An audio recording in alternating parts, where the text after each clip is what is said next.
Good morning बच्चों। हिंदी में 10th class के क्षितिज भाग 2 का आज पहला पाठ कराएंगे। काव्य भाग में सूरदास के पद।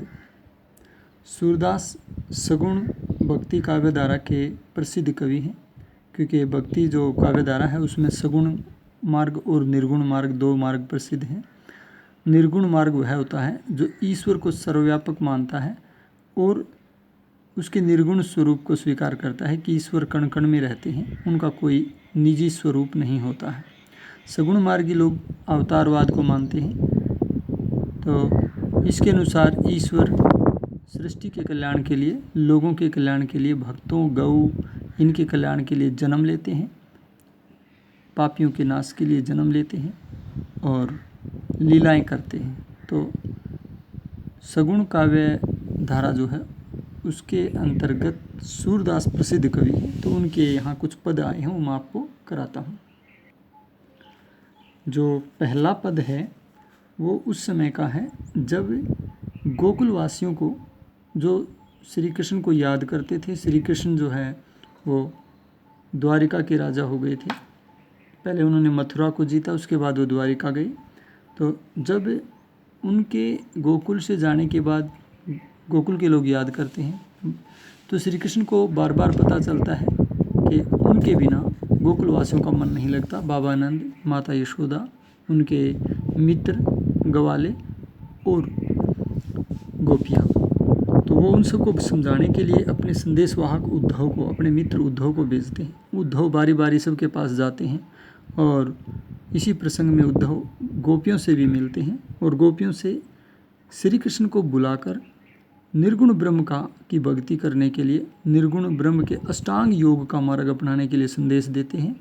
लेकिन गोपियाँ उनके प्रत्येक उपदेश को उचित तर्क के द्वारा काट देती हैं बड़ी चतुराई से। तो वो सारा का सारा इसके अंदर हम देखेंगे। तो पहला पद देखते हैं। उद्धव तुम हो अति बड़ भागी, अपरस रहत स्नेह तगाते, नाहिन मन अनुरागी। गोपियाँ कहती हैं, हे उद्धव। ध्यान रखना है, इसमें व्यंजना सब शक्ति है, माने गोपियाँ जो कह रही हैं उसका उल्टा मीनिंग निकलेगा। यानी वो एक तरह से इस लाइन में व्यंग्य कर रही है। कहती हैं, हे उद्धव तुम तो बड़े अत्यधिक बड़भागी हो, बड़े भाग्यवान हो। क्यों? अपरस रहत स्नेह तगाते। स्नेह रूपी तगा माने धागा, स्नेह रूपी धागे से अपरस माने अछूते रह गए हो। स्नेह रूपी प्रेम रूपी धागे ने तुम्हें छुआ भी नहीं है, तुम बड़े बड़भागी हो। ना ही मन अनुरागी, तुम्हारा मन भी अनुरागी नहीं है, प्रेम का अनुरागी नहीं है, श्री कृष्ण के रूप सौंदर्य का अनुरागी नहीं है। देखो, प्रत्यक्ष रूप से गोपियाँ कह रही हैं कि जो श्री कृष्ण से प्रेम करता है वो दुखी होता है, और तुम बड़े भाग्यशाली हो जो तुमने श्री कृष्ण से प्रेम नहीं किया, अन्यथा तुम्हें भी पता चलता कि श्री कृष्ण के वियोग का क्या मतलब होता है। और ये प्रत्यक्ष रूप से कहती हैं वो, और परोक्ष रूप से वो क्या कहना चाहती हैं कि उद्धव बहुत अभागा है जिन्होंने श्री कृष्ण के प्रेम का आनंद नहीं लिया है, श्री कृष्ण में भक्ति भावना से वो जुड़े नहीं। तो यहाँ व्यंजना सब शक्ति होने के कारण उल्टा मीनिंग निकलेगा। तो व्यंजना सब शक्ति भी आप नोट कर सकते हो, क्योंकि काव्य सौंदर्य में आपको लिखनी पड़ेगी। पुरैनी पात रहत जल भीतर, तारस देह न दागी, जो जल माह तेल की गागरी, बूंद न ताको लागी, बूंद न ताको लागी। एक दृष्टांत देती हैं, क्योंकि वो उदाहरण द्वारा समझाती हैं, इसलिए यहाँ उदाहरण अलंकार आएगा। कहती हैं कि तेरी तो वही स्थिति है हे उद्धव, तेरी वही हालत है जैसे पुरैनी पात रहत जल भीतर। पुरैनी होता है कमलिनी, जो फूल होते हैं वो दो होते हैं, एक तो पद्म और एक कुमुद। तो जो कुमुद है उसको स्त्रीलिंग में बोला जाता है पुरैनी। उसका जो पत्ता होता है वो जल के भीतर रहता है, लेकिन उसकी देह को जो रस है यानी जल है वो दागी नहीं कर पाता, यानी गीला नहीं कर पाता, क्योंकि वो पत्ता इतना चिकना होता है कि पानी उस पर ठहरता नहीं है।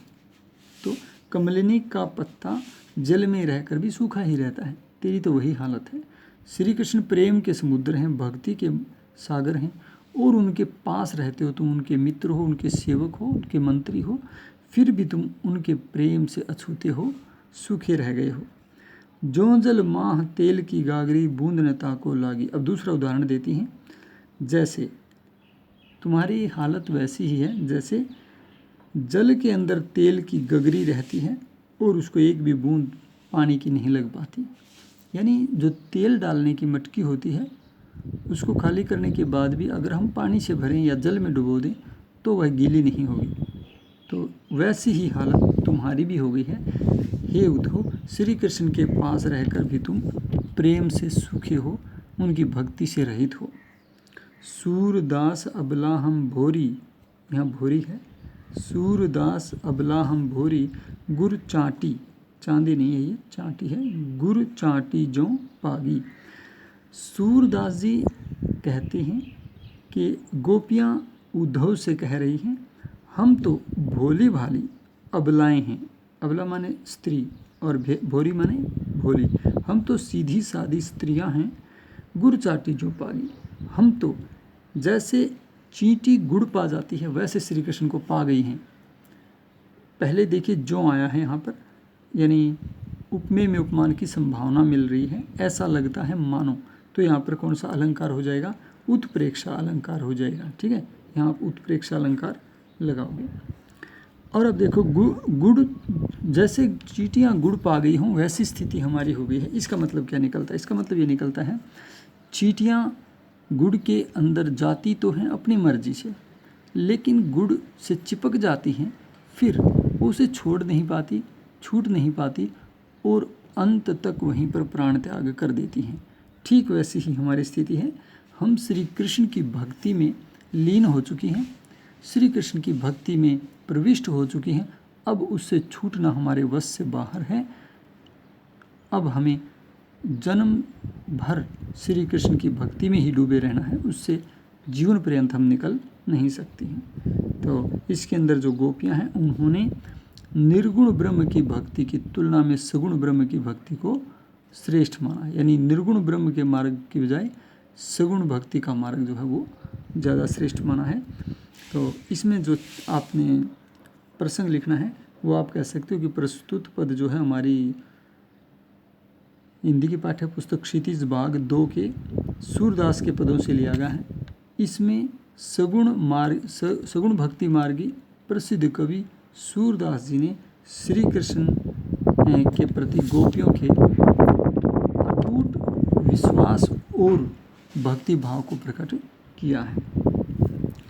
फिर आप व्याख्या करोगे जैसा मैंने अभी समझा है, और अंत में आप काव्य सौंदर्य लिखोगे। काव्य सौंदर्य में देखिए क्या लिखना होता है, मैं कुछ पॉइंट बताता हूँ। एक तो ब्रज भाषा है, सहज साहित्यिक ब्रज भाषा का प्रयोग हुआ है। छंद युक्त रचना है, क्योंकि पद छंद आया है इसलिए छंद युक्त रचना लिख सकते हो आप। और आप अगर रस लिखो तो देखो दो तरह से यहाँ रस निकलता है, रस बनेगा। एक तो श्रृंगार रस कुछ लोग मानते हैं यहाँ श्रृंगार रस है। श्रृंगार रस यहाँ वो लोग मानेंगे जो भक्ति रस का अस्तित्व स्वीकार नहीं करते, अन्यथा यहाँ पर भक्ति रस आता है तो आपने भक्ति रस लिखना है। फिर भी अगर आप श्रृंगार रस लिख देते हो तो इसमें गलत नहीं माना जाएगा। क्यों? क्योंकि कुछ विद्वान भक्ति रस को नहीं मानते, तो वो हर तरह के प्रेम को, चाहे वो भगवान के प्रति प्रेम हो, चाहे माँ बाप के प्रति बच्चों का प्रेम, बच्चे के प्रति माँ बाप का प्रेम, या स्त्री पुरुष विषय, उस सब को जो है यहाँ जो है श्रृंगार रस के अंतर्गत आप कह सकते हो। लेकिन मैं इसको भक्ति रस की रचना मानता हूँ।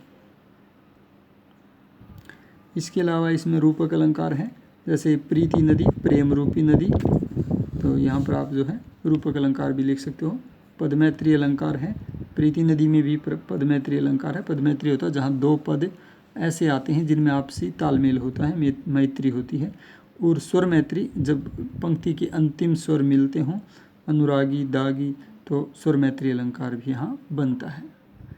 इसके अतिरिक्त माधुर्य गुण है और लक्षणा सब शक्ति है, क्योंकि प्रतीकात्मक भाषा होने के कारण यहाँ लक्षणा सब शक्ति भी है। ये विशेष आपने लिखने हैं, काव्य सौंदर्य आपने लिखने हैं। तो समझ में आ गया होगा आपने प्रसंग, व्याख्या और काव्य सौंदर्य इसका पूरा अपनी नोटबुक में सभी बच्चों ने नोट करना है। ये आपकी बाद में चेक करी जाएगी। और कवि परिचय के अंतर्गत हम सूरदास का जीवन परिचय भी करवाएंगे वो बाद में करवाएंगे।